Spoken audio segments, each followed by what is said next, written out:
पत्नी आणि सासूसोबत असलेल्या वादाच्या कारणावरून 7 वर्षीय मेहुण्याचा पायरीवर आपटून खून केल्याप्रकरणी जावयाला जन्मठेपेची शिक्षा ठोठावण्यात आली आहे। येथील जिल्हा आणि सत्र न्यायालय अण्णासाहेब पाटील यांनी सोमवारी हा निकाल दिलाय। सागर जाधव असं शिक्षा सुनावलेल्या आरोपीचं नाव आहे। सरकार पक्षाच्या वतीने देण्यात आलेल्या माहितीनुसार आकाशिव नगर येथील दांगड वस्तीत राहणारा रणजित उर्फ निरंजन पवार हा मुलगा 10 ऑगस्ट 2019 रोजी सायंकाळी बेपत्ता झाला होता। रात्री 7 वाजेपर्यंत तो घरी परत न आल्यामुळे त्याची आई अनिता यांनी त्याचा शोध सुरू केला।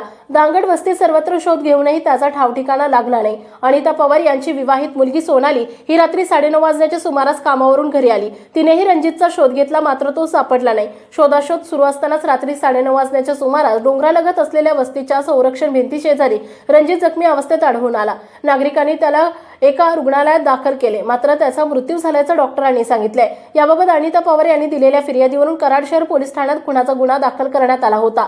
पोलिसांनी या गुन्ह्याचा तपास केला असता सागर जाधव यांनी पत्नी सोनाली आणि सासू अनिता याच्यासोबत असलेल्या वादाच्या कारणावरून मेहुणा रणजितचा पायरीवर डोके आपटून खून केल्याचं समोर आलं। त्यावरून पोलिसांनी त्याला अटक करून त्याच्या विरोधात न्यायालयामध्ये दोषारोप पत्र सादर केले।